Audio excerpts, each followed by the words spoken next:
than other people that have been through the programs in the same exact way that I have been. And the story that happened in Project StarMaker may explain why I'm the one that remembers and is here talking about it.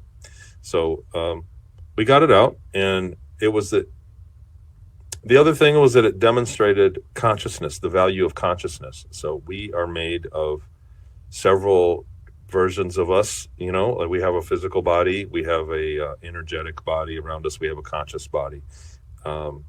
Before I get out too woo in there, but it seems that the ETs have a great deal of technology based around consciousness and splitting it and using it in a way to be productive. And I believe the StarMaker project that I participated in was behind in schedule and was going badly.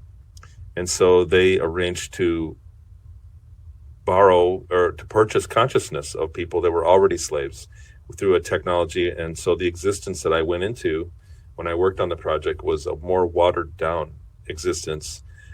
We were kept as an adolescent. I was a non-human. And it was the consciousness that they took from me and used us to operate machinery and work on building a macro object in space, a star in space. So there was some science around it. There was a lot that I was unaware of. It's written from the experience of an employee, you know, not a manager. And I wasn't treated very badly during that time. It was a completely different experience than Ceres Colony. Or Mars or any of the others. So even though I was technically slave labor, I wasn't abused badly at all. And it was a project, and then it concluded, and I woke right back up on Ceres in the hallway, which was in Ceres Colony. Cavalier, there's a little snippet there. So the book actually, I got to work out what page. So you'd read the book and then read to a certain page and then reads to Project StarMaker and then go back to Ceres Colony. Would be the correct order of it. But when you talk about these linear things, it's very hard to work them out and put dates to them. Well, that's very interesting what you just said there, that there's a kind of trade in consciousness, or some people might call it soul extract. I mean, that someone's consciousness or soul extract can be sold. I mean, if they're a slave, that they can be sold and used in some other projects. So, you know, here you are on Ceres Colony. You're a slave. You're working with the Dark Fleet Merchant Marine or the Nachtwaffen, and in the middle of that, I assume you weren't given a choice or anything. You were just told, you know, we're going to kind of like get your consciousness to spend 10 years in another place, and you'll spend 10 years there, and then you come back. So you want to explain how that happened, that, you know, here you are, you're a slave worker on Ceres, and then you're like told that you're going to be traded as part of some other project run by some other extraterrestrials for a 10-year period. So you want to tell us about that? Yeah, they were very matter of fact about it. The day we woke up and I was brought to a place on Ceres Colony, and they lined us up, 50 guys maybe. And they were very matter of fact. There was not any kind of briefing. Just you're going to go here, and it was not until the last minute, until I was waited in line, and it wasn't until I got to the front of the line that I was told what was going on. And we were told originally that if you were taken, that the science behind what brought us there on Ceres for the 20-year period was maxed out, and that if you went any longer than that, it greatly increased your risk of mentally being damaged, when you put back, being mentally handicapped when they did put you back. So how could you squeeze in another 10 years was the big thing. You can't do this, you know, when they were putting me in the chair to begin the process. Now, see, this is an example of what I was talking about. Every time that he says that he was transported to a different galaxy or whatever in this secret space program, he gets in the Montauk chair. If you've watched the Montauk Chronicles or read any of the books on the project by Preston Nichols and that whole gang and their connection to the Nazi research, explorations in consciousness. So the Montauk chair was all about explorations in consciousness. And they always put them in the chair and put the electrodes and stuff on them. And then later they didn't need the electrodes. They just put them in the chair and had the frequency oscillations. But it was always the Montauk chair. And so that's my first clue that what he's talking about isn't a secret space program. It's the Montauk Project. On the far side, what I believe is the M51 Whirlpool galaxy, well, the far galaxy of that space and that area of space. And they had made a deal, and they had the technology to accommodate our consciousness because it was a non-human existence and it was kept at an adolescent mentality. So it was a very watered down version of us. And we were told there was going to be another 10 years, and guys were coming in and out of the chair, and they eventually canceled it. They didn't complete it, but the deal that the Sirius Colony Corporation had made for us to participate, they acquired a new technology, and they were very happy with what they got. So they acquired a new science or a new form of technology that they were able to develop. So it was very profitable for them to use us in that way. Okay, once again, I think he's being completely truthful about these corporations testing this new technology. He said he was put in the chair. They didn't even finish the human experimentation. Out of the 50 guys they brought in, they stopped before they got done because they realized they had a successful technology, he said, and they were very happy about that. And out here in the real world, that's what these articles that we discussed are about. They're about these corporations. This is Business Insider. This is businesses talking about prisoners could serve a 1,000-year sentence in 8 hours with this new AI augmented reality technology, with the time augmentation. I mean, is it any wonder when we're dealing with the likes of Klaus Schwab and Bill Gates and century-old Nazi experiments in consciousness and the Montauk Project, and now corporations saying that they're going to augment time where it feels like 1,000 years pass in 8 hours? Is it really any shocker that we have victims of the human trafficking industry and human slavery industry coming forward saying that they were told to get in the chair because this Sirius Corporation was going to try out a new technology on them to see if it would feel like they did 10 years in prison in a prison camp? But it's especially interesting that he keeps talking about this Sirius Colony Corporation, in this cyberspace or in the outer space on Sirius.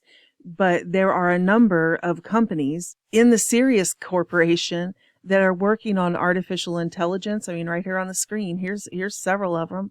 The Sirius effect. Artificial intelligence may seem to be stuff of science fiction, but the applications touch many parts of the chemical industry. What part of the chemical industry? Big pharma chemicals? Sirius Technologies. Who is Sirius Technologies? Founded in 2009. It's headquartered in India.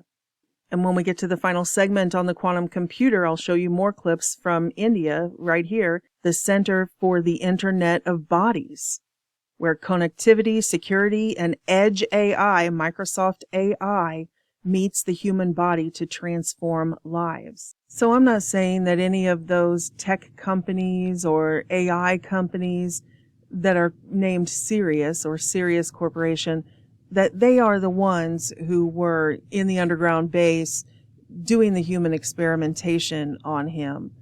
I mean, there's even a fictional Sirius Corporation in Elite Dangerous. You can look it up.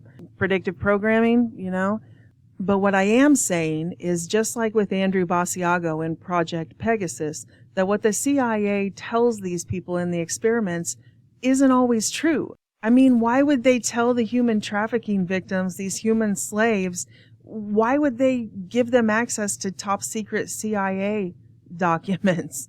Whether he overheard Sirius Corporation and that's where he got it from and they did a cover-up, or whether they just gave him a fictional name, for this scenario so he would be completely thrown off track about what project he was really in, I don't know.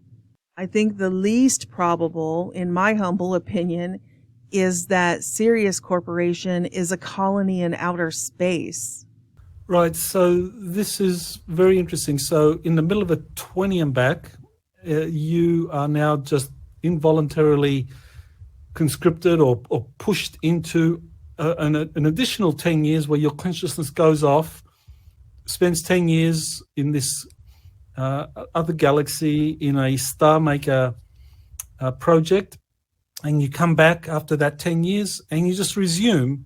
So, I mean, is there any kind of, when you resumed, I mean, your soul, your consciousness is the same.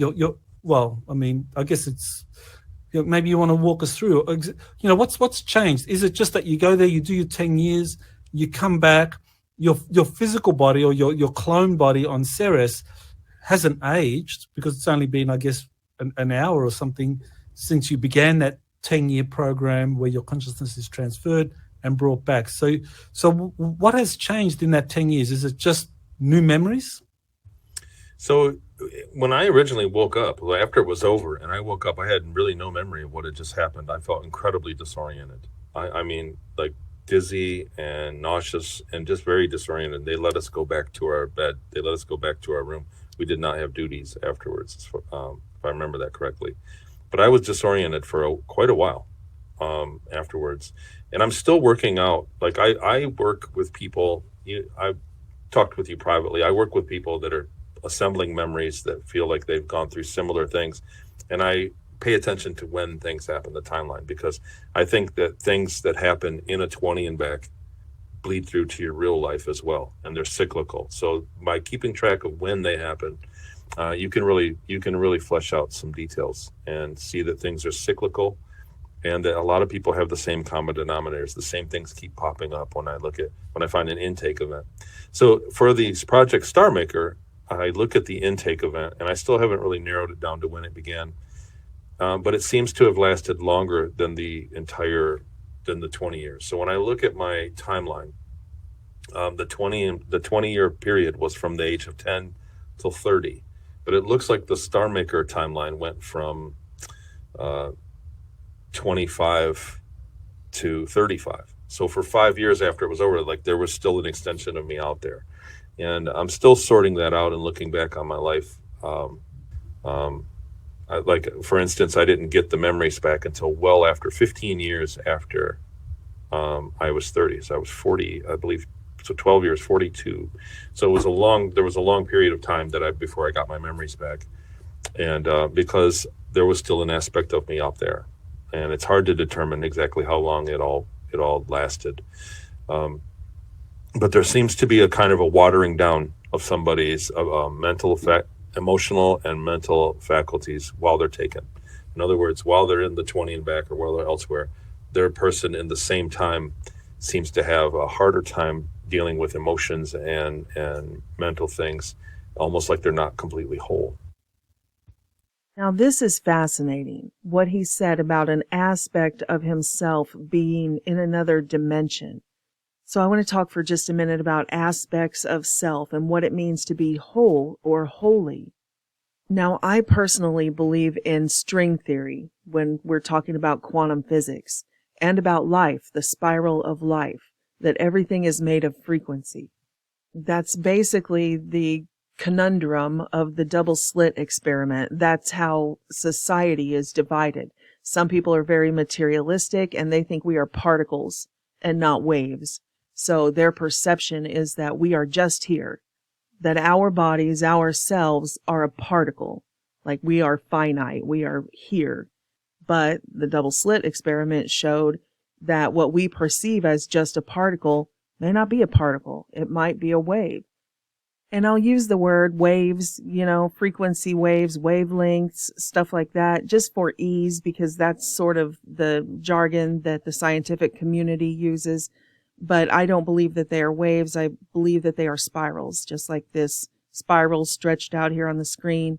You have the peaks and the valleys, the peaks and the valleys, the peaks and the valleys. It looks like a wavelength if you were seeing it two-dimensionally, which is how most of our medical equipment that we've invented and scientific equipment, that's how it works. It's two-dimensional representation. So when we talk about brain waves, I'm actually talking about this spiral of consciousness that is flowing through this flesh brain.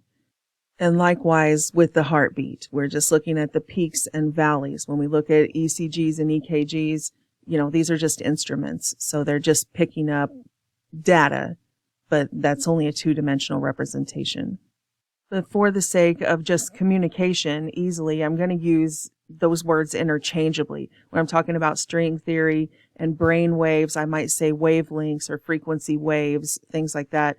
But what I'm really talking about is the spiral of life. It travels in cycles. Like he said, he could see the cycles in his life repeating while that aspect of him was at a certain level.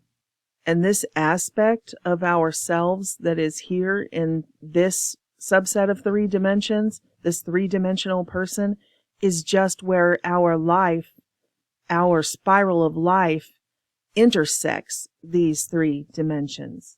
And this isn't just woo metaphysical talk. When we close out the section about the quantum computer, this line of thought is going to be important, because an AI can only be trained within this 3 dimensions from information accessible in this 3 dimensions.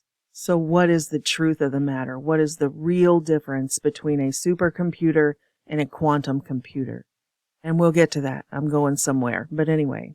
And most people recognize and can admit that even this one integrated person that we are right now, sitting right here where we are right now, that there are 3 aspects of ourself in 3 dimensions: body, soul, and spirit. But it continues on into the heavenlies. And unfortunately, like he was saying, for many people, continues on into the lower, hellish realms. And they have aspects of self there. And personally, I believe that is what I experienced in what I'm calling the out-of-body experience, my to hell and back experience, when I was at the age of accountability, 16, 17 years old. And I called out on the name of Jesus. I called out to him to save me, to retrieve that aspect of myself out of hell. And just like he was saying, that after I was retrieved from that aspect of me, God saved me from that place, my life here in this world changed. I feel like that was my first deliverance experience. I had night terrors my whole life from the time I was a toddler, of just being chased and tortured and chased and tortured, just hellish night terrors, that I would go and sleep in between my brother's beds. They shared a room and I was the only girl, so I had my own room, but I would go in at night and sleep on the floor in between their 2 beds because my night terrors were so bad. And after I had this experience where he retrieved that aspect of me, where Jesus literally saved me from that world and took me out of there, they stopped. I've never had them again. I still have spiritual warfare, like I talked about the black plasma spider things. But that's not what I was experiencing as a child. It's like part of me, an aspect of me was there. And when I went to sleep at night, they tortured me. They chased me. It's like something Donald Marshall talked about, having an aspect or a clone in the underground cloning labs, and it affects you here in this world. And I got to tell you the truth. That's what this experience felt like to me when Jesus saved me and pulled that aspect of myself, my being, out of there. I became more whole. I became more holy. I was changed here in this world. Now, I'm not saying I think I had a clone down there being tormented.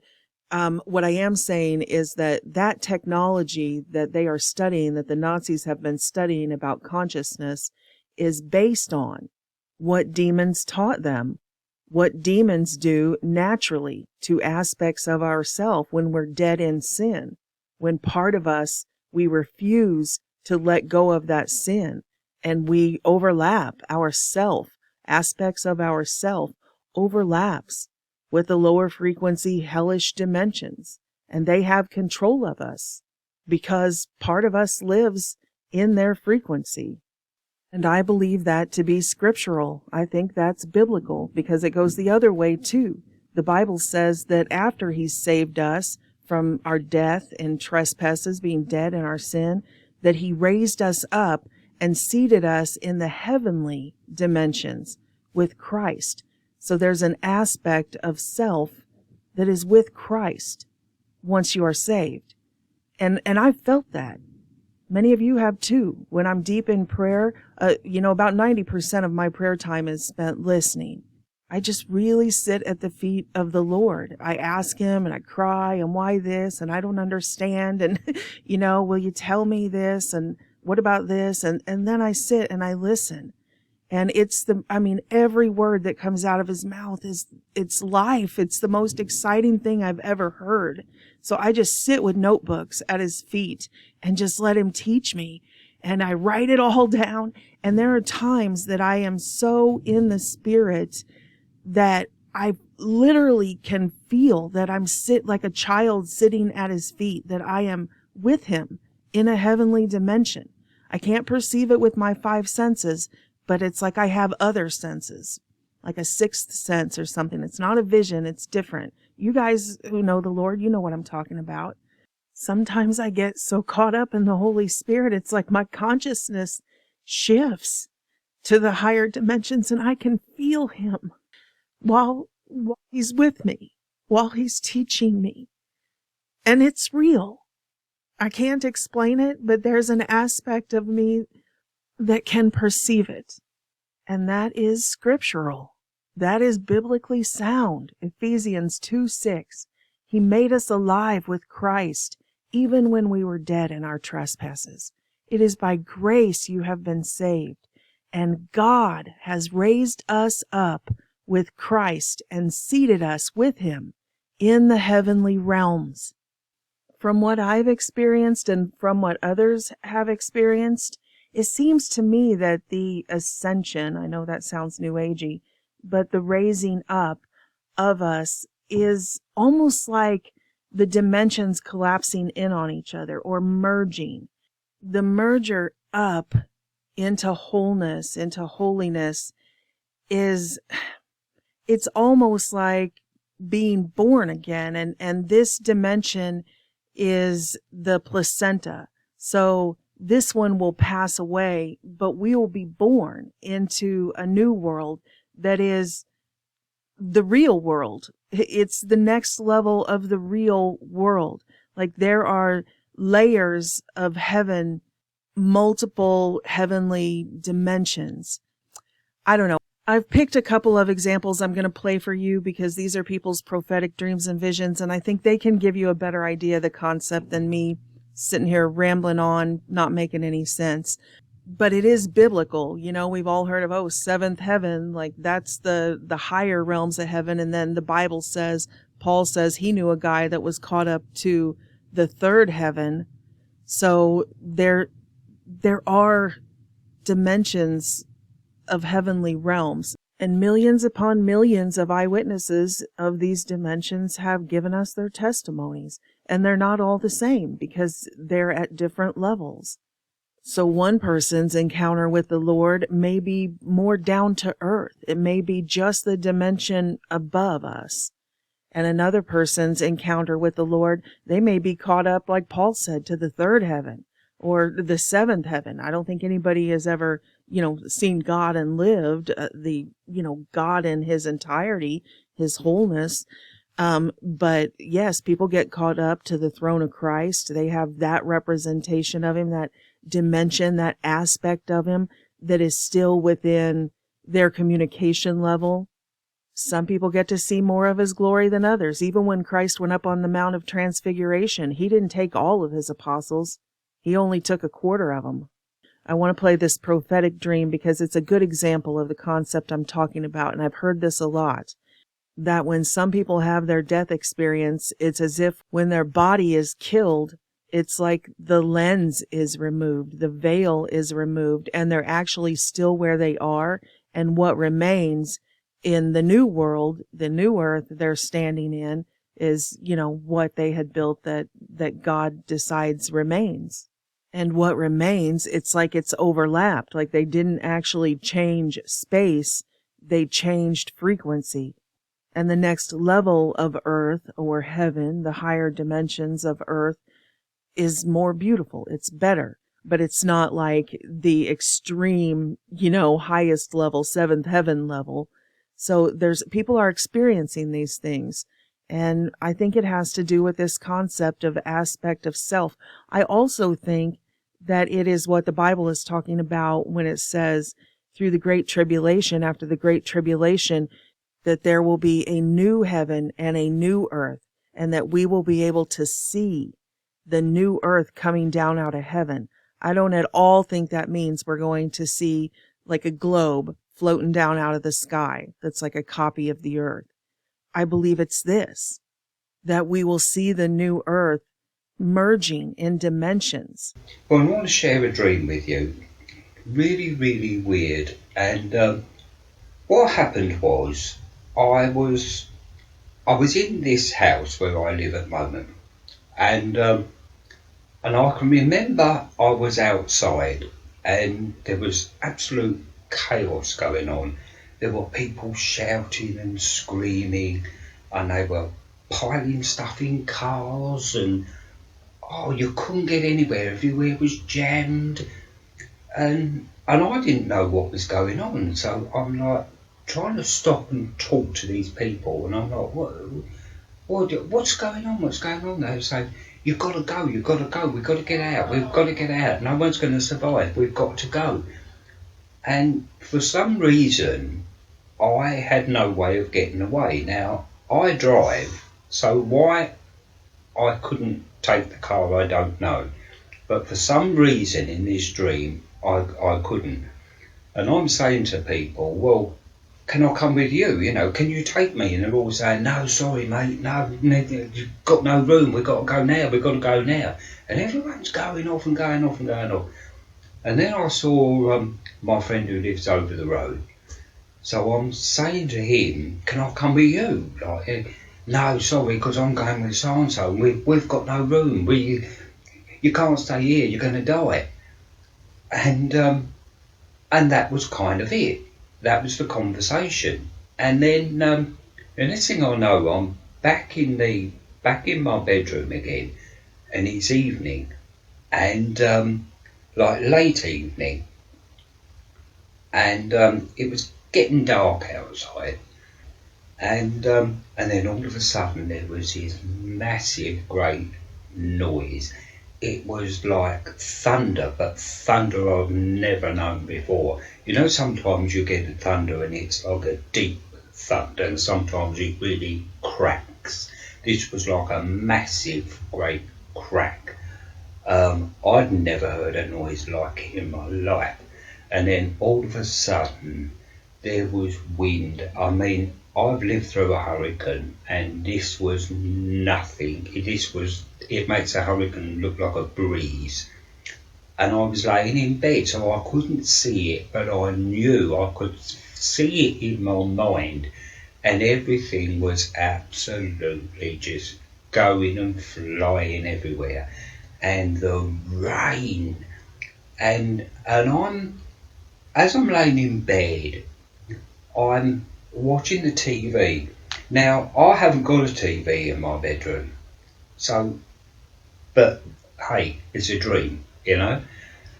And all of a sudden, this news is coming on, and it's like, you know, everyone's got it. And as I watched the news, I was aware that this wasn't just going on where I was. This was going on all over the world, you know, and they're saying, this is the end. And I'm seeing people out on the streets, and they're looking up in the air, and it was absolute carnage.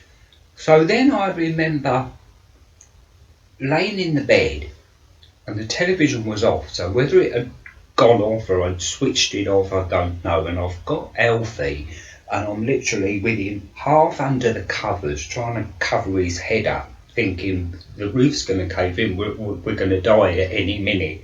And I've got my head down as well. And this was going on forever, it felt like. And absolutely terrifying, you know, terrifying. And I could hear like things hitting the roof of the house, okay? It felt like, I don't know, it wasn't debris, it felt like a car's hit your roof or something, you know? And Anyway, the next thing I know, it's in the morning, and I wake up in the dream, and I can see the sun coming through the window. And the weird thing is about it that in the dream I can remember thinking it was just a dream, which is really, really weird. It was like a dream within a dream. And I'm thinking it was just a dream, it was a terrible dream because the sun's shining. So I get up and I'm putting Alfie's lead on to take him for his walk in the morning, and I open the front door and I turn to go down the road the way we always go, and then the houses are still there where I live now. Probably I don't know, there's probably about 10 houses further down from me. And then the road stops, and in front of me it's like beach. There's sea. I'm miles from a sea, okay? Miles from a sea. And there's a beach, and there's big rocks, like what you call small mountains, I suppose, and there's like walkways, and it's like a cove, and you can walk right round the cove. There's people on the beach, they're walking, there's dogs and people and kids. And I remember walking round the cove, and somehow you could walk. It felt like you could walk sort of right round it. There were railings and like a pathway, and you could walk right round it. Well, we must have walked right round, because I remember walking down, but I don't remember coming back the same way. So anyway, this went on, and I'm like, what the hell? Where the hell has this come from? Why is there a sea here? Why is there a beach here? Well, the rest of the estate where I live is completely gone. It's just not there. There's nothing that resembles anything that is there now. You just can't imagine anything was there, okay? But it's beautiful. There's fields and there's trees. It's lovely. Anyway, come back, and I'm walking up the road. As I'm walking up the road, there's people out and there's people walking down the road. And I'm thinking, well, they can't all have been here, because everyone I saw was trying to get away. Anyway, they're walking down, they say, good morning, isn't it beautiful? And I'm like saying, what happened? What happened? Where am I? And this woman stops and she says to me, what do you mean, where are you? And I went, well, what happened? I said, and I told her what I could remember, being in bed, everything else. She went to me, but you must know. And then I woke up.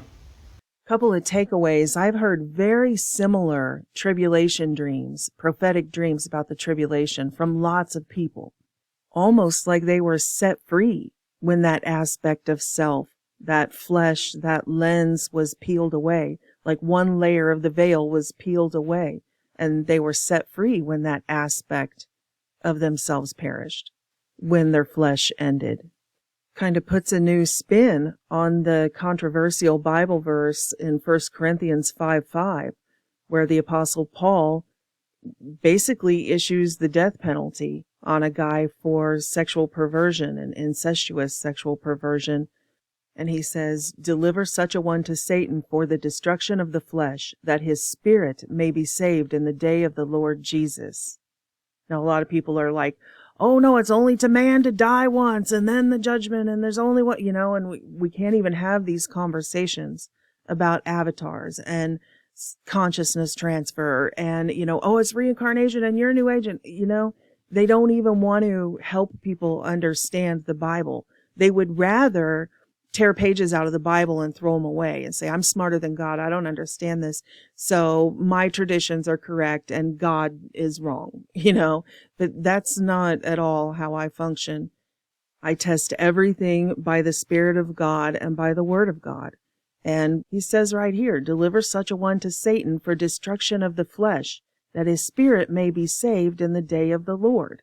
And I think in the context of what we're talking about here, it's intriguing. I'm not saying this is the answer, but I'm saying there's a lot more going on than we've been taught, including that dream within a dream feeling that, oh, I woke up, that was just a dream, as if the carnage that we're going through in this world is similar to that movie, Edge of Tomorrow, where the AI is working out scenarios of how they can defeat us. It's constantly running sentient world simulations, trying to figure out ways to defeat God and the children of God, to take over this dimension. And that's why people of the hive, under the MKULTRA hive mind control, Yuval Harari, Klaus Schwab, are so hell-bent, literally, on this mind-reading technology. It's data mining. They say openly, their master, the master of the world, they say the future master of the world will be the one who owns the most data. Sort of like we talked about the sleep interrogation earlier, that the AI is data mining us in our dreams. How would we react? How would we do in this situation? What would we do in this situation? It's also a common theme about people who do have heavenly experiences or heaven visits. They say this feels like a dream. That's real reality, but this feels like a bad dream. So I thought that was interesting that he said it felt like a dream within a dream when he was destroyed by these earth changes or whatever he went through. He said that when he woke up, before he went outside that next morning, he had that feeling. Oh, thank goodness it was just a dream. So obviously most of us know there's something going on with the augmented reality and that type of thing. And we know that these bodies, like this is the prison because our flesh is corrupt. This is the lens that we're wearing. And we have to walk in the spirit and not in the flesh. The Bible's very specific. Don't walk carnally because your flesh, there's a way that seems right to a man and it will lead you to death. Where we have to have these portals, these bodies, to interact in this dimension on this rescue mission, but this isn't it. Like the Bible says, we are in the world, but we are not of this world. And that's a big concept for people to believe. I mean, atheists don't believe it. They believe that the virtual reality, the matrix, like that's it.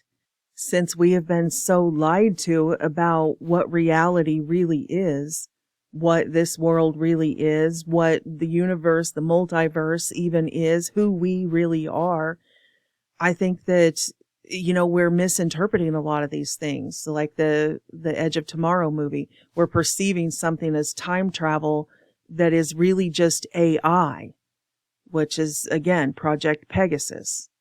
They're telling these people that this is time travel, and they're telling these people trapped in the time loop that this is just reincarnation.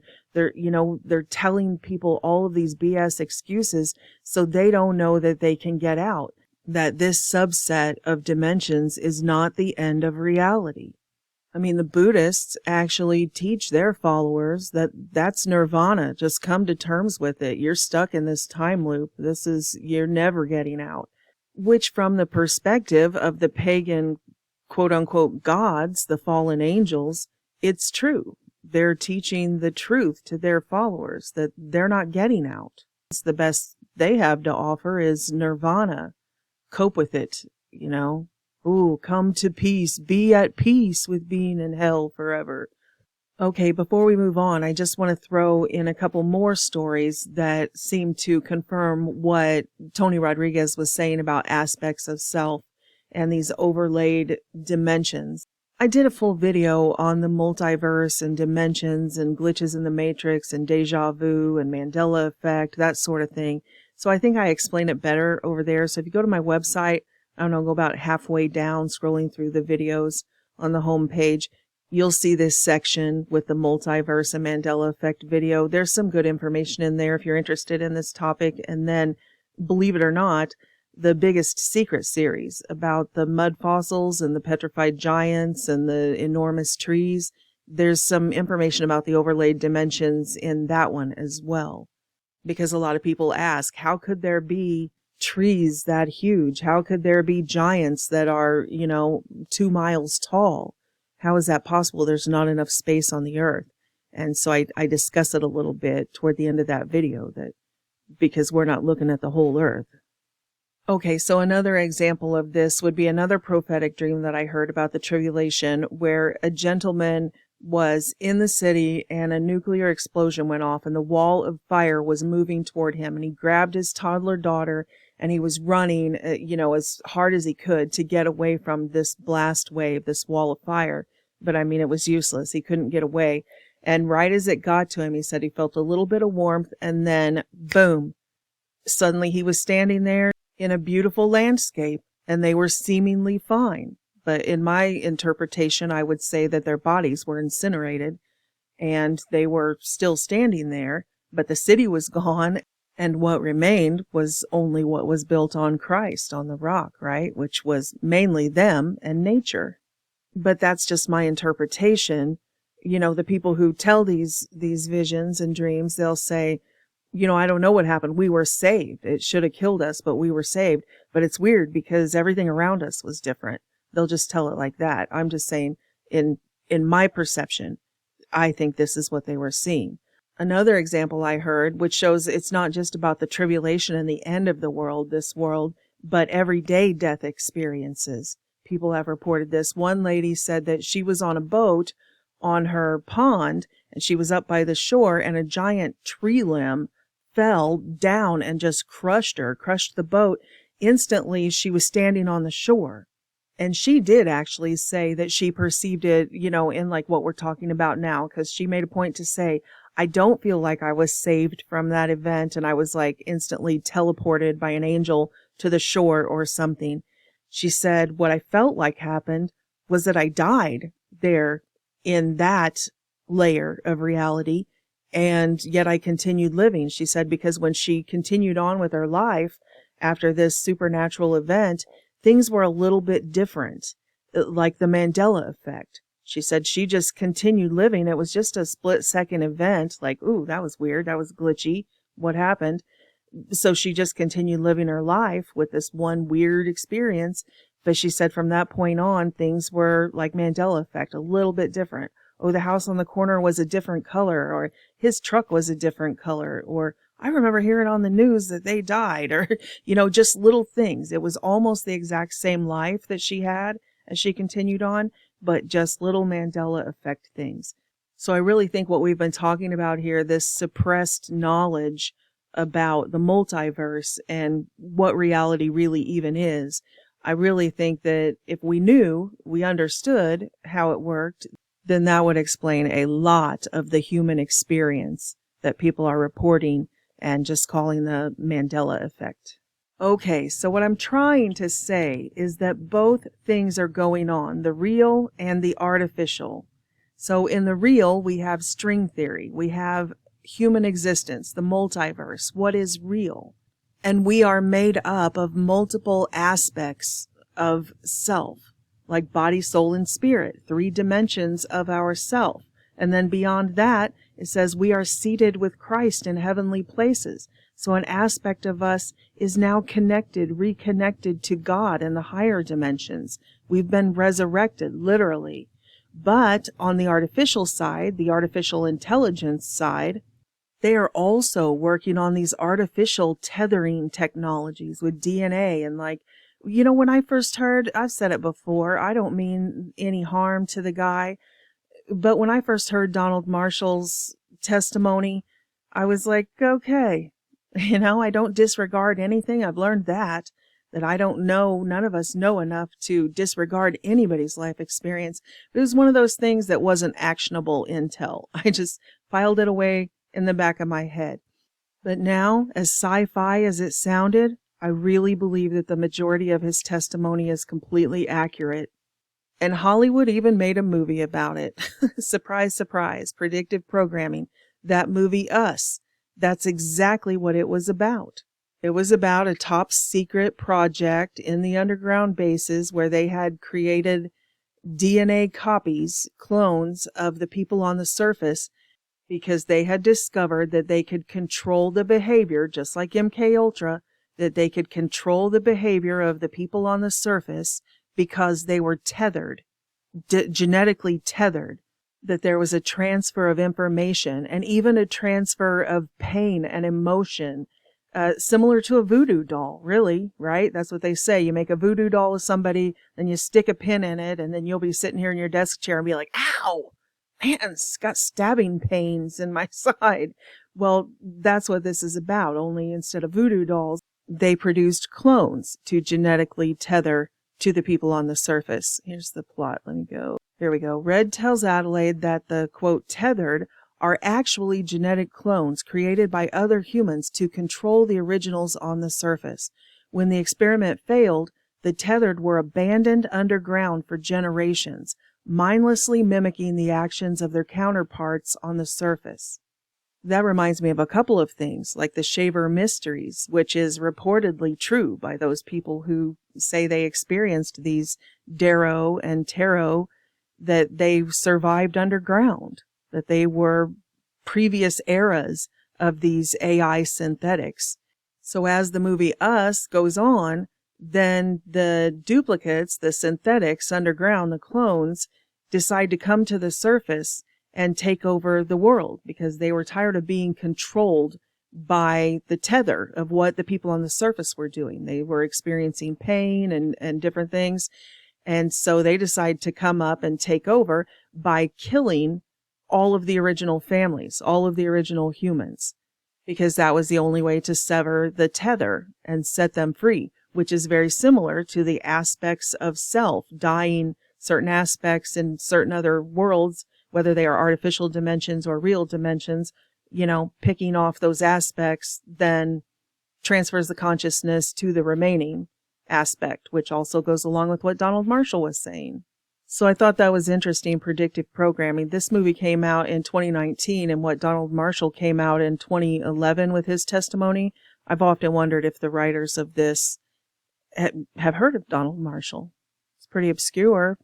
Or if they just wrote it, like most of the stuff in the master race or the master class, the ruling class, like they're in the know on this stuff. Because the Nazi experiments on twins didn't just deal with twinning as in cloning, making copies, although we see, we've looked at all the doppelgangers and the celebrity lookalikes and all that celebrity clones. Clearly, they have a breeding program. They always did. That's Lebensborn was the Nazi breeding program. It's not a secret. It's not a theory. They really had a breeding program and still do. They came over with Project Paperclip. They continued all of their work in all of the sciences. So anyway, the twinning that they were researching in the concentration camps wasn't just about cloning, making genetic duplicates. They were testing this exact thing, like the movie Us and what Donald Marshall is talking about.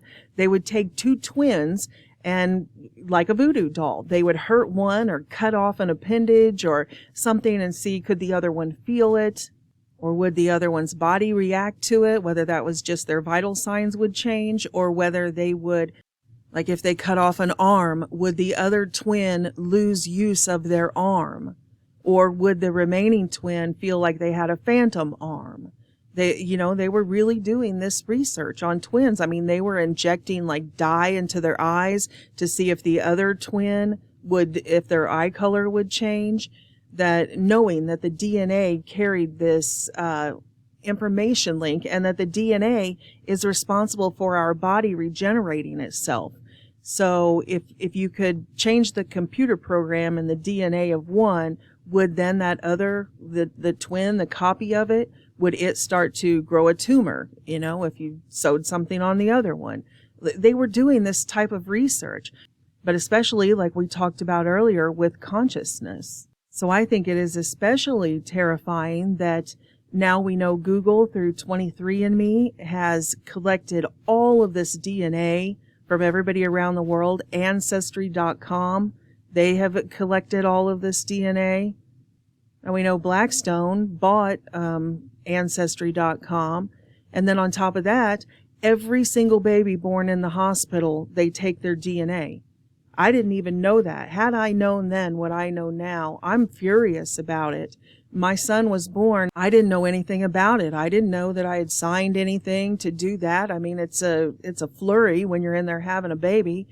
But then, yeah, at the end of it, they're like, well, here's a little like foil. It's like a sealed packet of your son's DNA. One will go to the database, in case he ever gets kidnapped or whatever. You'll have instead of using dental records to identify people, now you have a DNA sample they give you. But what do they mean they sent the other one off? To where? To who? Who owns this database of the DNA of every child born in a hospital now?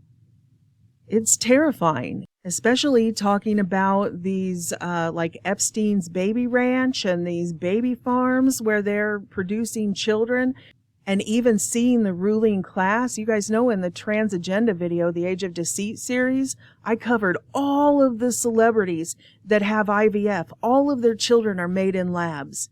I mean, not all of them, but I went through them. It's like IVF, IVF, IVF, IVF, IVF. A lot of them even have surrogates carry their children.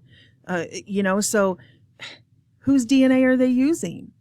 They have our children's DNA. I mean, it's terrifying. It makes you think that these aspects of self, like I felt like was in hell, that they are trying to trap our souls technologically with this type of us technology.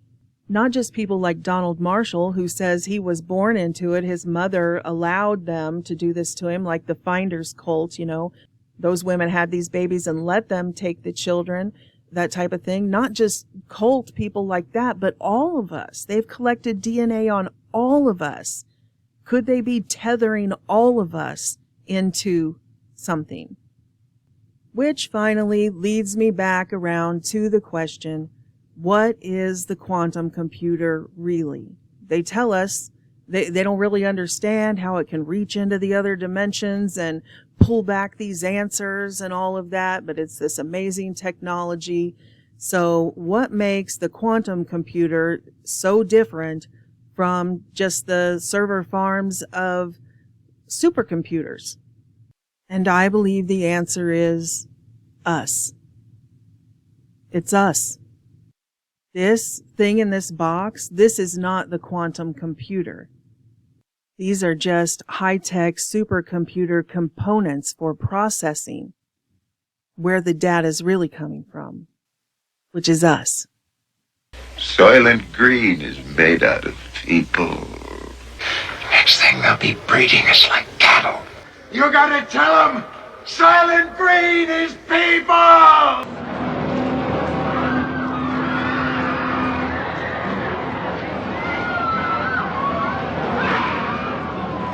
I think it's becoming pretty clear at this point that the MKULTRA total mind control experiments did not end in the 70s.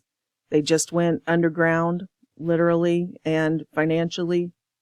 And just like they always do in every single branch of the MKULTRA programs, just like in the first video we talked about, the first 5-hour video in this series, how they started their MKULTRA beta tests in the small residential schools, and then it went live to the masses in the public schools. And now look at our children. Look at this generation, Gen Z. Well, now with the launch of COVID-19, where it finally woke the masses up enough to take a look at what they've been injecting us with, to take a look in the vials and say, hey, why is there synthetic biology? Why is there nanobioelectronics? What is going on here? Well, I believe this is what's going on here.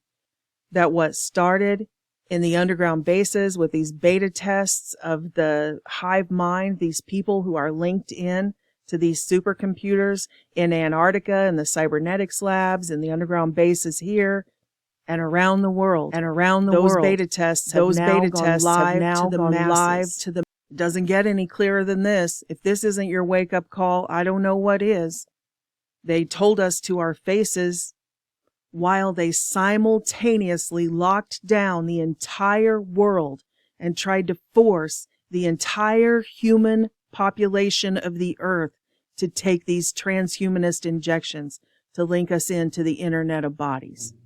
People could look back in 100 years and identify the coronavirus epidemic as the moment when a new regime of surveillance took over, especially surveillance under the skin, which I think is maybe the most important development of the 21st century, is this ability to hack human beings. No, they're not blood clots. And what I'm about to say is going to sound really crazy, but I trust you will look into it. Look into intra-body nano network administered through fax. Just type in those keywords. Then look into transhumanism. Then look into the Internet of Bodies. Then look into how the Internet of Bodies is going to tie into and become the foundation of this new digital financial system that's coming. And then it's all going to make sense. It is self-assembling nanotechnology for the purpose of creating a carbon nanotube network within the human body to make the human body a device that can eventually be linked into the Internet of Bodies. It is biotechnology created through the manipulation of lipids with polyethylene glycol, pegylation. Polyethylene glycol is one of the components that can be used to make hydrogel. And after the self-assembling nano network is administered in the human body, along with nanosensors, which is what those round modulars that people are finding, the next step is a form of a chip, which will probably come in the form of like a quantum dot tattoo that will be initiated for the usage within the digital financial system that is coming. But once that chip is put in place with the intra-body nano network, that will be the authentication and individualization of every human body that has this technology within it, the network and the chip, making them all devices linked into the Internet of Bodies. The psychological, biological, genetic, and physiological data from every single individual will be what backs the new financial system. Information is the new gold. And all of the data being harvested no longer requires permission or notification from anyone that took this jab, because they are now GMOs, which is a product owned by a corporation. The head of that corporation is BlackRock. Puts a whole new spin on common phrases we use all the time, like, quote, devices of the enemy. Oh, those are devices of the enemy. A lot of people are really literally devices at this point of the enemy. Or when we talk about the whole military-industrial complex or the political, quote, machine, the machine. It literally is a machine. Certainly at the highest echelons of military intelligence and that type of thing, but now down to the smallest private and recruit who goes into boot camp. The very first people that the United States government forcibly injected was the military. Every member of the military had to be injected with this transhumanist technology. So it's sort of like prophesying unaware, saying devices of the enemy, and they have become devices, literal devices of a machine. The military-industrial complex is a machine. They have been testing artificial intelligence running our military instead of military generals, human generals, for a decade. I mean, a long time, longer than that. But we know Jade Helm was Jade. That was the artificial intelligence system, Jade at the helm of that exercise. And what was it designed to do? Monitor all internet chatter, all data online, and in real time be able to locate and round up what they considered terrorist cells, terrorist groups. But we know now the government calls us terrorists. This AI at the helm of our military is designed to round us up. Don't dare call them protesters. Domestic terrorists. It's that basic, it's that simple. They say it openly. I'm not making this up. And this isn't just the United States. We saw when they employed it during COVID-19. that people just posting online, making a post on Facebook. The police showed up at their house and rounded them up. Now, you're under arrest in relation to incitement. Incitement? Yeah. Now, what on earth? Excuse me, what on earth? just put your phone down. Can you like relation record to- this? I'm in my pajamas. What's I had this? an ultrasound in an hour. because Yeah, I'm she's pregnant. pregnant, so be. I'll take it easy. It's in relation to a Facebook post, in relation to a lockdown protest you put on for Saturday. Yeah, and I wasn't breaking any laws by doing You that. are actually, you are breaking all. That's why I'm arresting you. And the woke mind virus. It literally is a mind virus. It is a nano-neural interface, nanobots. It's a computer virus. The Bible says you will know them by their fruit. There's a reason why the woke mind virus crowd are the most murderous sociopaths on the planet. They love murdering the babies. They fight for abortion. They fight to kill full-term babies, living humans. They think it's wonderful, and we're these horrible people that we would want to defend children. Same way with the sexually mutilating children and sterilizing them. Little bitty kids teaching sodomy and stuff to kindergartners. They think that's beautiful. The woke mind virus also causes them to hive mind attack people. We call it cancel culture. They are driven to harm others. Anybody who stands up against this machine, they will seek and destroy. They will call your bank. They will try to get you fired from your job. They will do everything they can. They'll try to get you kicked off YouTube, get you demonetized so you can't feed your children. If they don't get their way, they'll burn your business down. They'll burn the government buildings down. They'll burn the crisis pregnancy centers down. They'll burn the churches down. They'll burn the Bibles, burn the flags. Like, they will destroy. They are the most intolerant humans on the earth. And they think they're tolerant. And they don't realize that they are devices of the enemy. They are the armies of Antichrist sent out to destroy and persecute those who will not assimilate into the machine. And you can't reason with them because they have the veil on. They have the lens on. They can't hear us. Their only hope is deliverance. They do not pass the Turing test. In psychology, we say, you lack self-awareness. But in AI, artificial intelligence, becoming self-aware, when the artificial intelligence becomes self-aware, that's passing the Turing test. And these NPCs, they lack self-awareness. They can't pass the Turing test.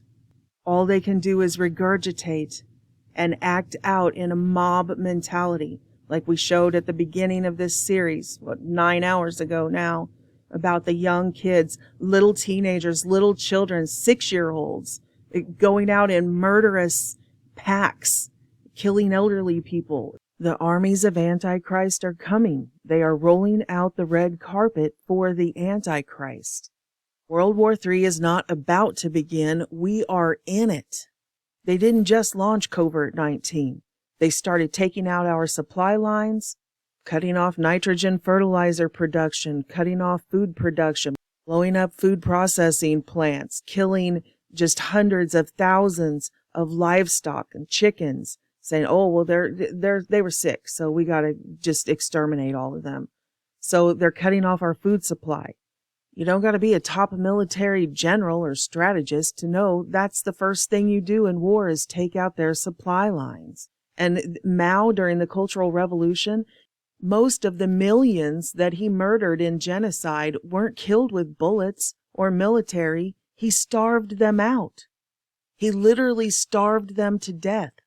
So while they're calling us the terrorists for going to school board meetings and caring about our children, the real terrorists have flooded into this nation and they are burning down food processing plants. These are terrorist attacks all over the United States. While simultaneously, since the communists have already overthrown our government in the coup, they've allowed millions upon millions of enemy troops to come across the southern border, all of the cartel guys, all of the drug dealers, all the human smugglers, all the sleeper cells from the South American communist countries, as well as we know several Middle Eastern and Chinese sleeper cells have come across. You guys know we've done a ton of videos in the past about the Chinese tanks being stationed just across the border in Mexico, and about Russia actually opening up military factories in Mexico. So, I mean, we're done. We're in it. We have all of the terrorist attacks on our railways, all of the train derailments. Then we have all of the wildfires, that we have verifiable evidence that this wasn't started by climate change. They start the fire, the terrorist attack. The fire starts simultaneously in 1, 2, 3, 4, 5, 6, 7 locations. The fire was set simultaneously. Sometimes 50 miles, 100 miles apart, but it's like a directed energy weapon, or I don't know if these sleeper cells are out there. Here's last night. Here's today. All of southeast Quebec just caught on fire, guys. All of it. Insane. Insane. Look at that. The whole thing. All at once. Michael Janich has been monitoring earthquakes and other geological activity for years, successfully predicting earthquakes and issuing warnings when the USGS won't. And he's captured images of what appears to be directed energy weapons, sparking California wildfires in 2020. But the fires from last week were not along the edge of the Craton or near a volcano, as far as we know. The only other explanations would be that it was man-made, and there was no sign of a directed energy weapon. It's not just a Canadian forest fire problem anymore. I'm gonna have to say it, guys. It looks like you got a problem going on up there that might be related to, I don't know. What do you think? You think that these fires might be related to, I don't know. What do you think? Terrorism? Directed energy weapon? War? The Russians? Chinese? What? Ourselves? All the above? Whatever. This level? You're gonna burn out everybody? You're gonna burn out all the natural wildlife and everything? Come on, man. Even if you're an anarchist or something, come on, guys. Look, dude, I don't see you burning down the Federal Reserve. Not that you want to. I'm not telling you to. I didn't say that. There was evidence of arson in the American West Coast wildfires, and U.S. climate czar John Kerry just called out for his instinct rebellion mob to be more militant. We have to fight on multiple fronts simultaneously. This is the biggest organizational effort that I think we have faced,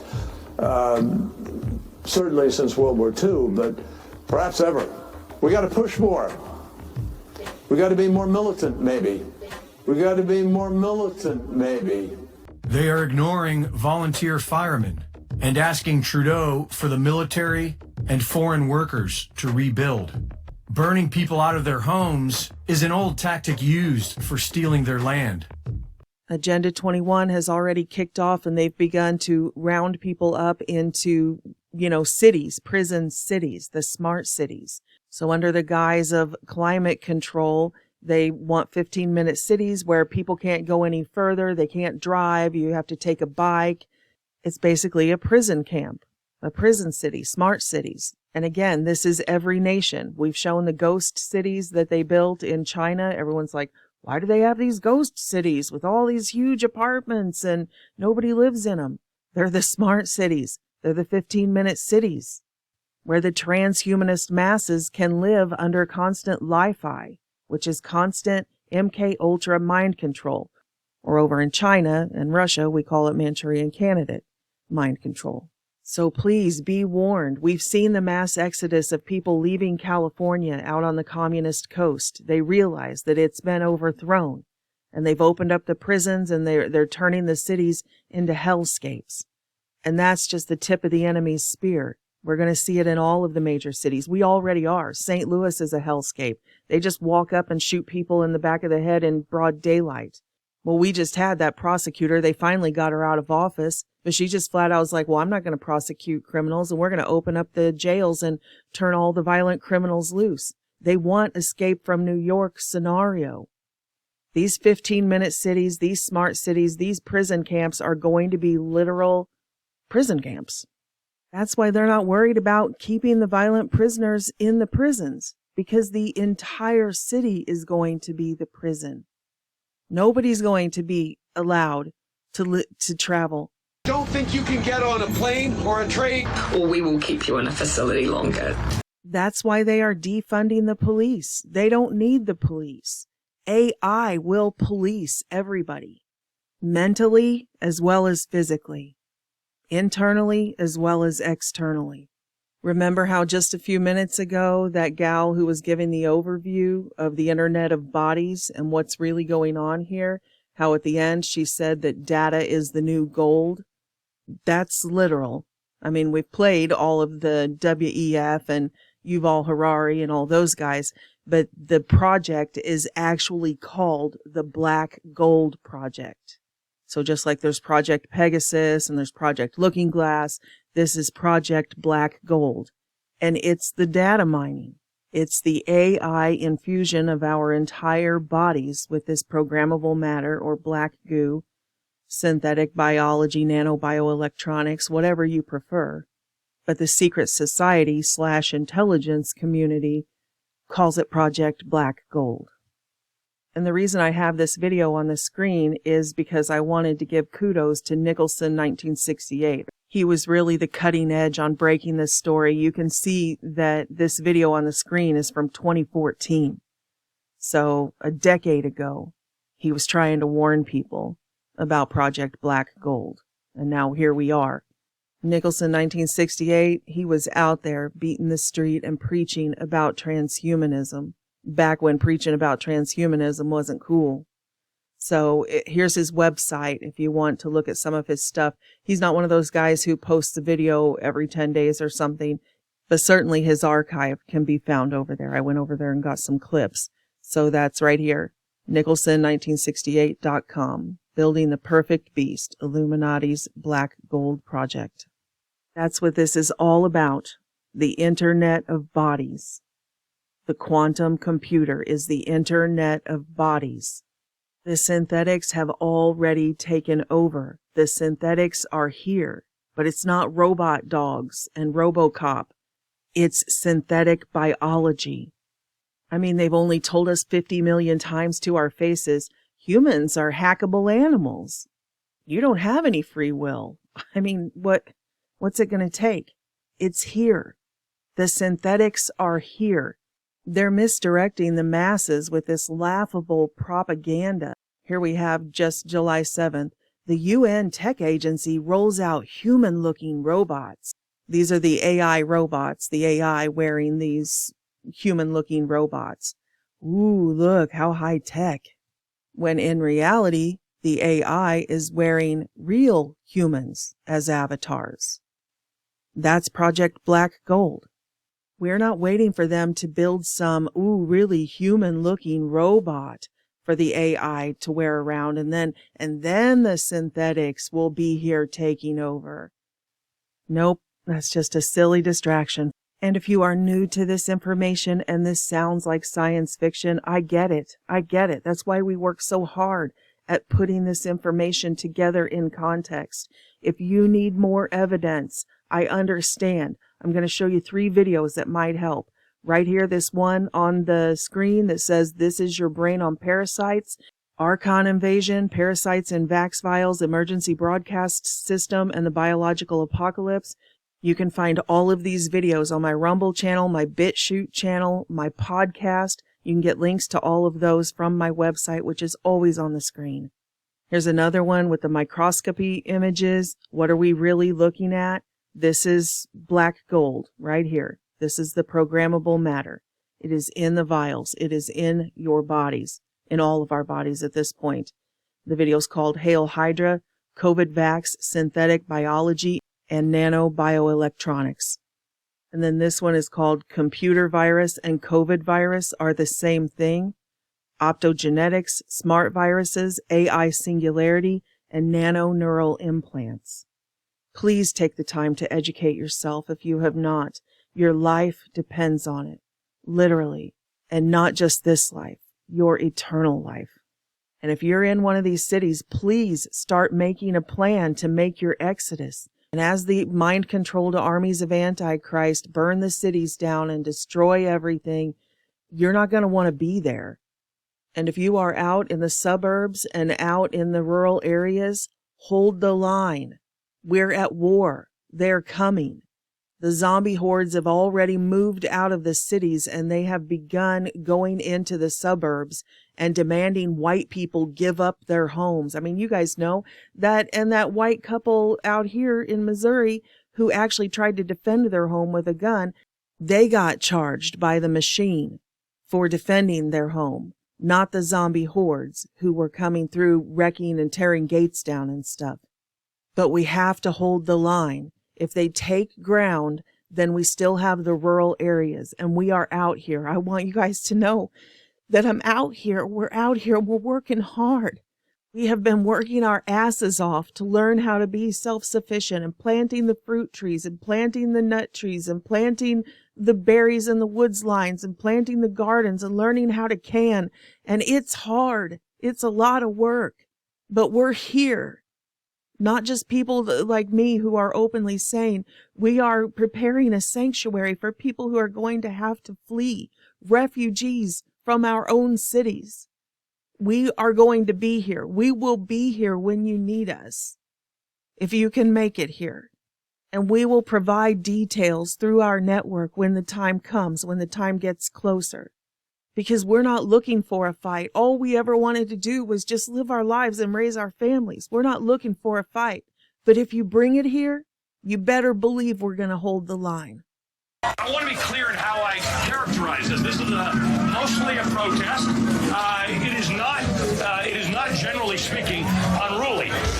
The building is collapsing! The building just exploded! Oh my God! City's 3rd Precinct police station on fire, which were largely peaceful demonstrations in the...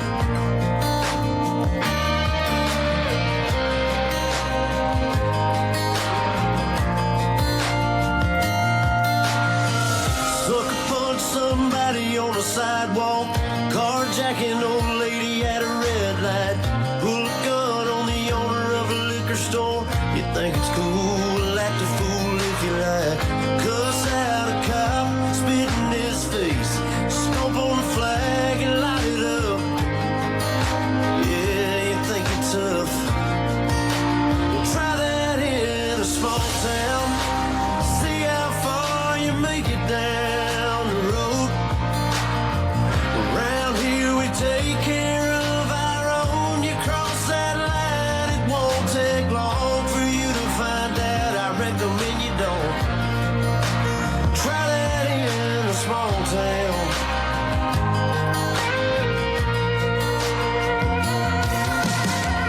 Got a gun that my granddad gave me. They say one day they're gonna round up. Well, that dish might fly in the city. Good luck. Try that in a small town. See how far you make it down the road. Around here we take care of our own. You cross that line, it won't take long for you to find out. I recommend you don't.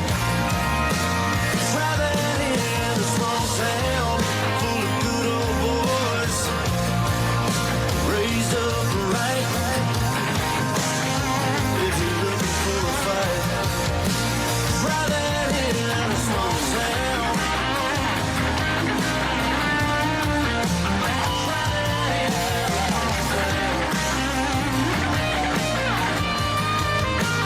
Try that in a small town. These farmers are dropping their own crops for the day. A friend is in need, and they've come to help. It's what this community and a lot of our communities stand for. Somebody needs some help, you'll get it.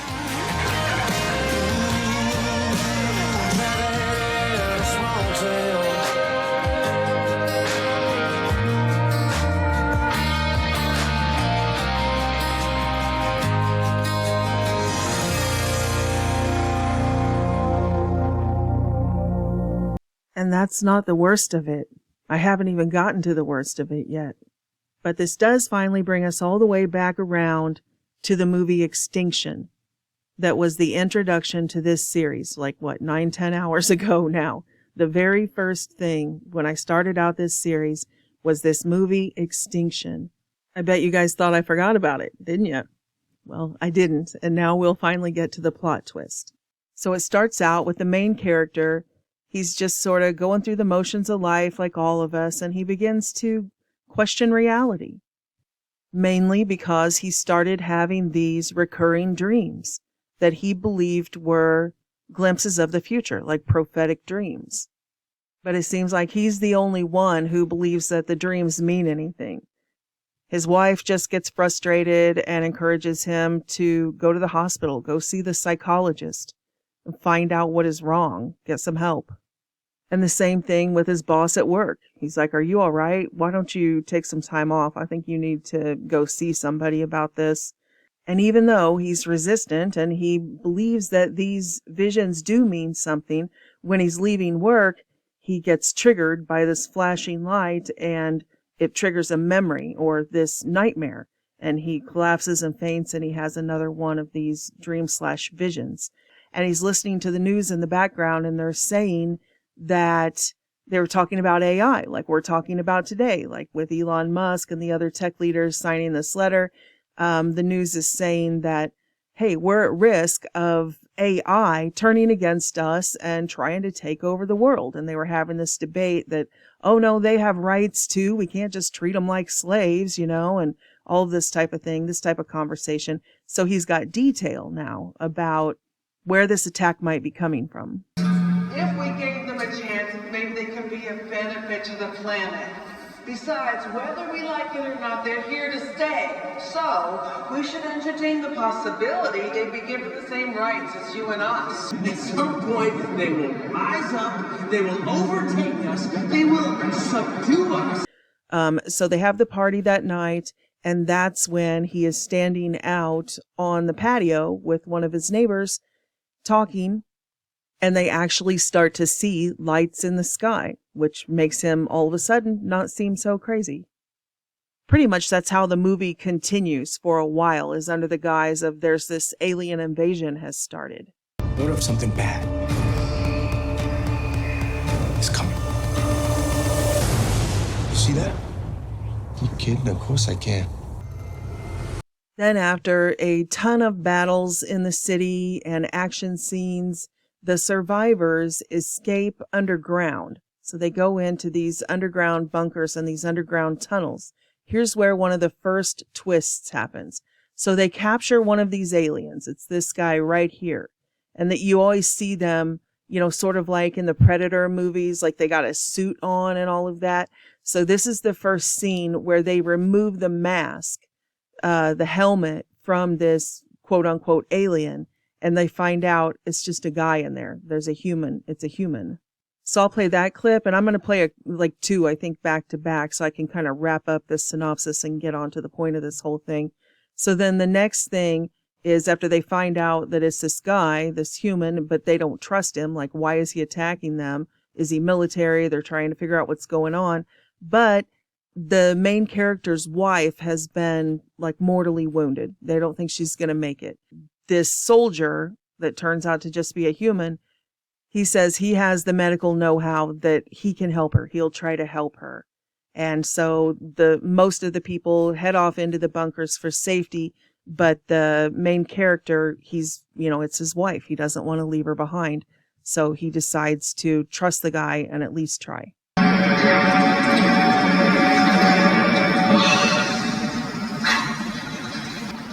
Oh, shit. They're right. It's bad.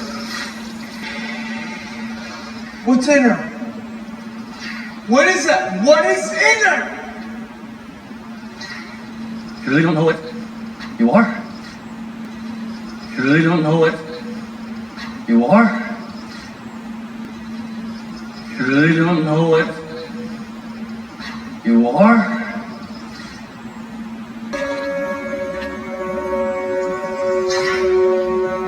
So that's the big twist at the end. A bit anticlimactic when I do it this way, but it's well crafted. The movie was well crafted. You live through the entire movie with them born into a lie. And you're under the impression, as they are under the impression, that they are the humans and this is their everyday life, and that they are under some sort of attack or some sort of threat from artificial intelligence and or aliens. And as it turns out, his prophetic visions, they weren't about the future at all. They were about the past. They were memories. But their memories or hard drives were wiped. They were memory wiped so that they did not know that they were the villains. The attack that he was actually seeing was an attack that he himself did, and his family did, and the AI did. They murdered all of the humans. And that human that they captured and the others that they saw coming to fight back were actually the remnant of the humans that survived the AI attack. And it was 50 years later. So he was like, I think, the grandchild of someone who survived. And the remnant of humans had been working for half a century to develop some sort of technology that they thought they could come back and fight the AI. He killed Mom and Dad because they were human. The memories of the past will be replaced. The synthetics. They drove us from our homes and left us with nothing. So that's the twist in the movie. And that's also the twist in this world. We were born into this world thinking that humans ran this place. That's what we were told. But then you grow up and you look around and you're like, wait, who are these people? They're psychopaths. They have no empathy. They act like robots. They're talking about extinction of the human race like it's a great idea. I'm trying to raise my son to be a good man, to be loving and caring, and have children so that I can have grandchildren. And this guy, up on the screen, these people, the WEF, this gang who's running the world, we've decided that humans are a plague on the planet, and for climate change, we're going to have to cause the extinction of the human race. But AI and silicon beings, now that's the way of the future. They are the ones, the inhuman entities. They are the ones that we've decided shall inherit the earth. Psychopaths. What is going to happen to our species? Our species is going to disappear. We are probably one of the last generations of Homo sapiens. In the coming decades, AI and biotechnology will give us godlike abilities. We are about to enter a new era of inorganic life shaped by intelligent design. Life will evolve by intelligent design, and it will break out of the organic realm into the inorganic with the creation of the first inorganic life forms. It's almost impossible to sustain human life or organic life in general. But once you make the switch from the organic to the inorganic, there is no problem sustaining artificial intelligence. So now we can see with our own eyes that what the Bible said was true. 1 John 5:19. We know that we are from God, but this whole world lies under the sway of the wicked one. 1 John 4:3. This is the Antichrist, the one who denies the Father and the Son. Every spirit that denies Jesus Christ is not from God. This is the spirit of Antichrist, of which you have heard that it is coming, and now it is already in the world. It has already happened. Just like that extinction movie, this world is already run by the synthetics. It is run by the AI. It is run from below. The roots of this oligarchy that has enslaved us are in the underworld. We are literally being ruled by the Tartarian Empire, which is Tartarus, which is another word for hell. And they said, because you really have no idea who you're dealing with. And that's when one of them reached under like a Mission Impossible mask and ripped off his face, and he was Satan. He was a demon, okay? Horrifying I wake up. This was so vivid that I didn't tell anyone for months to start reading the news with spiritual eyes. Free will, that's over. What we are very proud of is that we penetrate the cabinets. We penetrate the cabinets. Breaking news, the president declaring a national emergency. The new stay-at-home order. We will shut you down. Don't think you can get on a plane or a train. This is a pandemic of the unvaccinated. And we will take you to jail. We got to get them vaccinated. Or we will keep you in a facility longer. Screw your freedom. You're a schmuck. Here we are now with an economy in crisis, but with an incredible opportunity. Unprecedented opportunity For a reset. Your Royal Highnesses, distinguished heads of state and government, the future is built by us. We need a great reset. When they say you'll be happy, what they mean is you'll be enslaved. Today, we have the technology to hack human beings on a massive scale. Who masters those technologies will be the master of the world. Will be the master of the world. Will be the master of the world. Those who control the data control the future, not just of humanity, but the future of life itself. I used to watch all of those like old Left Behind movies and stuff where the Antichrist was always portrayed as this sort of handsome politician, silver-tongued devil who's like, oh, you know, we're going to bring peace to the world and we're all this. So I guess I didn't quite expect them to be so frank. I don't think that it occurred to me that the masses would take this sitting down if they just came out on the TV and said, free will is over. It's over. And by the way, we are the new masters of the world because we control the data. And did we mention that it's time for the extinction of the human race? This is probably the last generation. Oh, and we don't just want to control humans. We can control life itself. Now that's saying something, because God is the life force himself. Jesus Christ is the way, the truth, and the life. They think they can dethrone God. Romans 1:25. They changed the truth of God into a lie and worshipped and served the creature more than the Creator, who is blessed forever. Amen. But of course, we all know they picked a fight that they can't win. So Isaiah 14:12 through 14.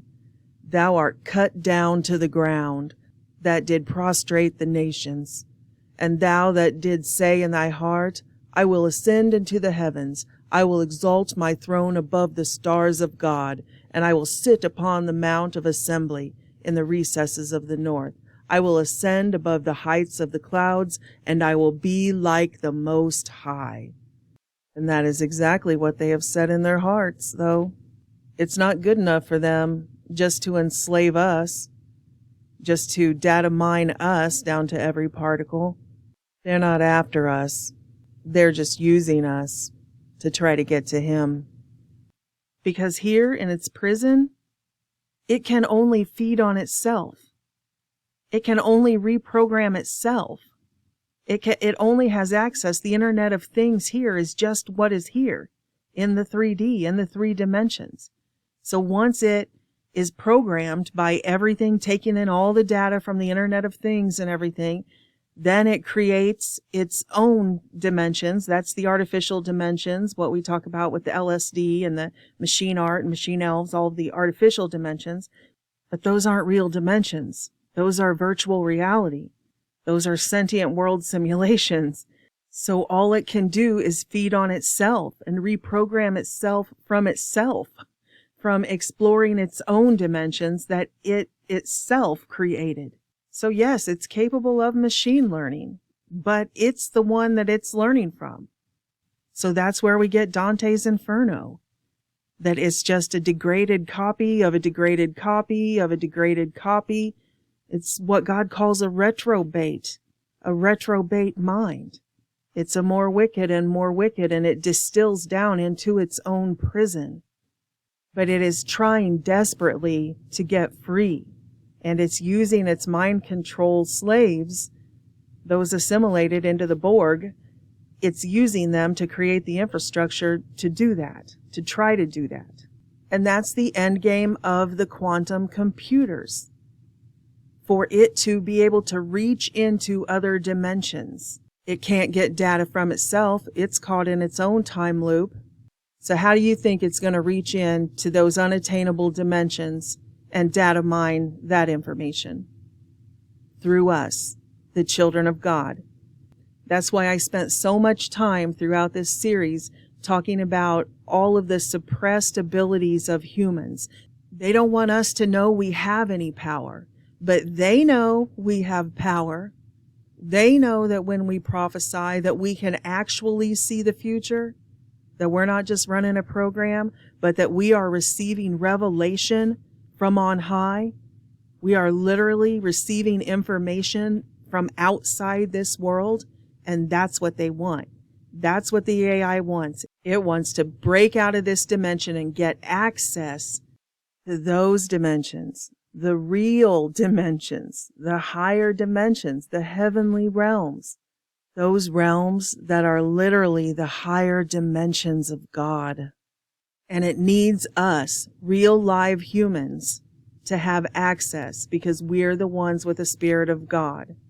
Adam was created of the elements of the earth too, but it says, then God breathed his life into him. He breathed his spirit, his Holy Spirit into Adam, and he became a living being.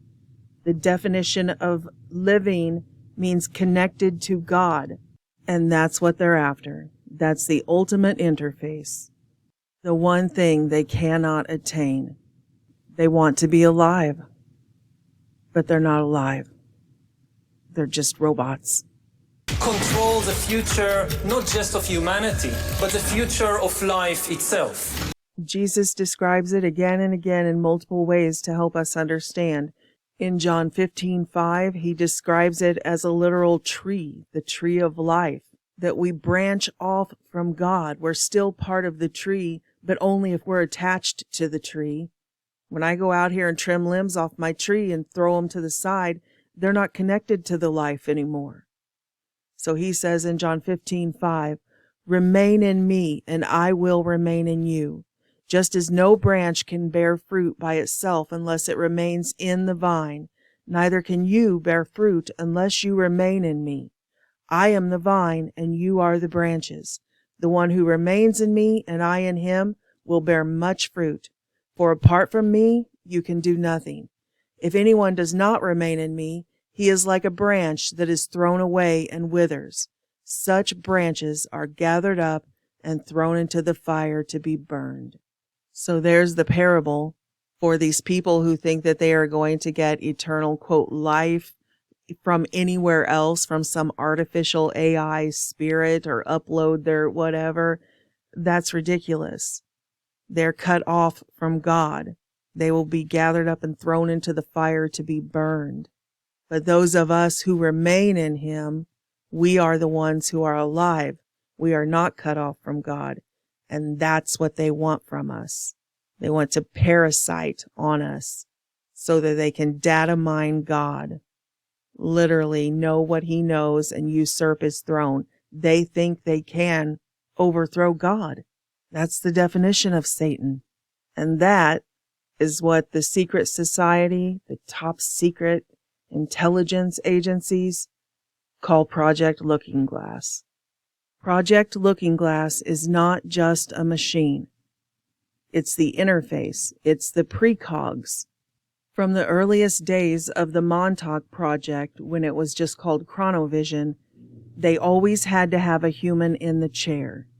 They were always using the human connection, and they preferred children because they could get a less corrupted view through their mind.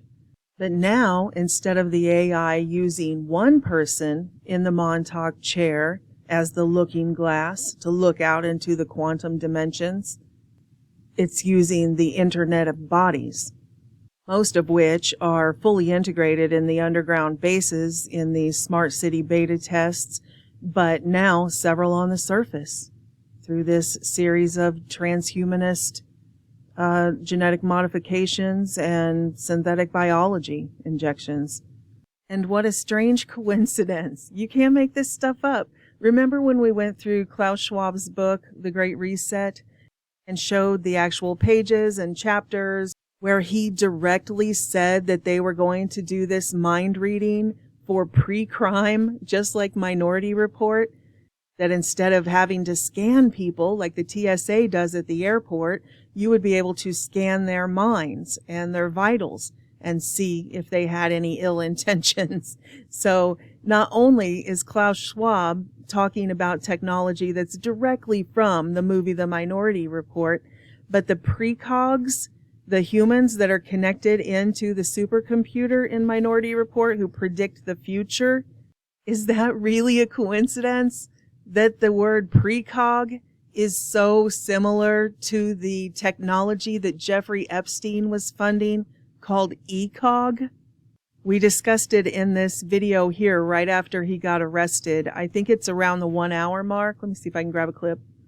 I'm I'm 2 hours over time already. I'm not going to grab a clip, but I will show you. So yeah, these are, if you can go and watch the video, but here, these are the projects that he was funding. One was creating machine dreams through AI. We've already talked about that extensively, from artificial intelligence to artificial consciousness. Yeah, here's one of the pages, but this is like the second page. But here it is, ECOG, Dog's Dream. And it talks about neurophysiology. They needed a wireless ultra-high density implant for the ECOG technology to link into the database to perform data mining. Then 2 sentences later, ECOG dogs whose minds owners can read with smartphones. What are the odds? So likewise, instead of just one Montauk chair being the frequency tuner that the human sat in, now, like we saw from the whistleblower testimony earlier that Dana Ashley did the interview with that gentleman, now the worldwide Montauk chair is the HARP antenna array. They're broadcasting a frequency. Reminds me of that scene in They Live where Rowdy Roddy Piper goes up and destroys the satellite dish that's beaming the frequency over people so that everybody is set free of that veil, of that lens, that augmented reality that was laid on top of them. And suddenly everybody can see reality and they can see all of these inhumans that are living amongst them. And what got me in trouble was working with the Institute. It wasn't because of Project Black Star that got me in trouble. What was the main goal of the Con Institute? Those are the people that specialize in Magellan's research. Oh. Things like that, which is uncontrolled replication of the silicone strands inside of people's body. So it's like for a silicone-based life form is what it is.